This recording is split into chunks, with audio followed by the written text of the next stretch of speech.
皆さんこんにちは、メオチューブクラフトです。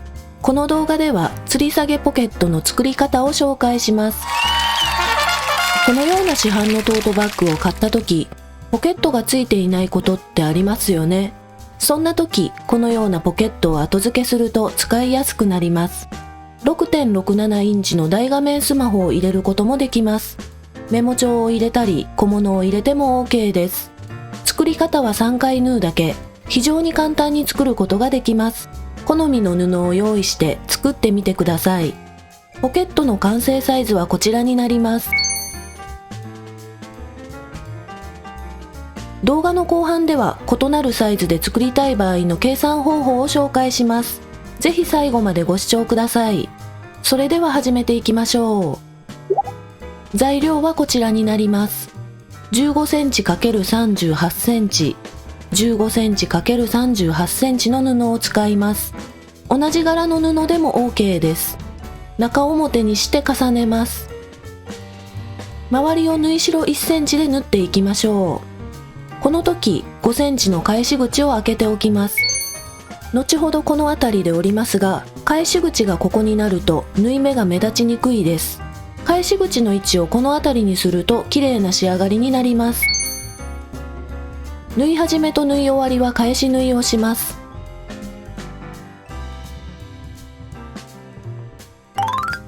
このような感じで縫い終わりました。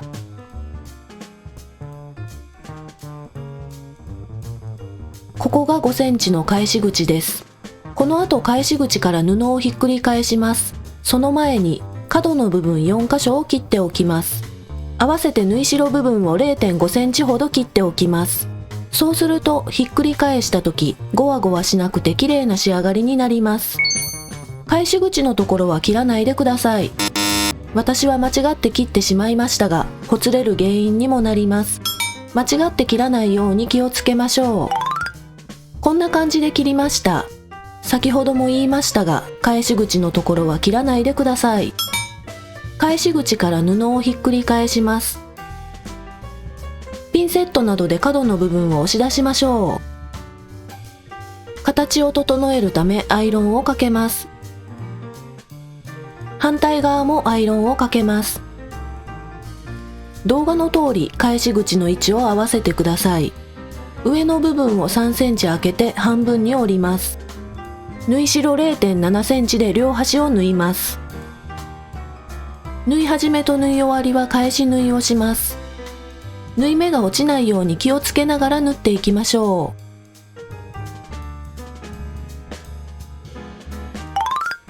このような感じで縫い終わりました。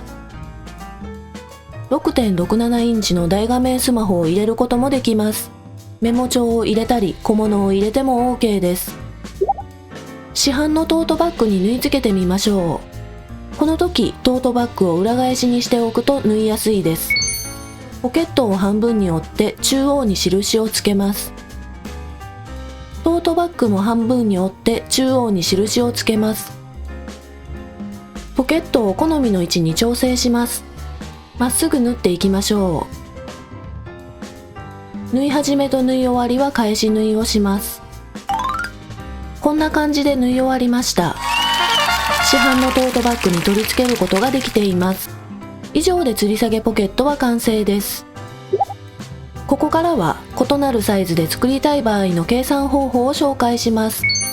完成サイズのここを A、ここを B、ここを C とします。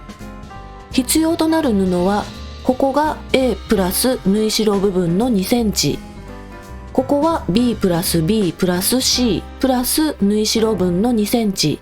こんな感じで計算すると異なるサイズのポケットも簡単に作ることができます。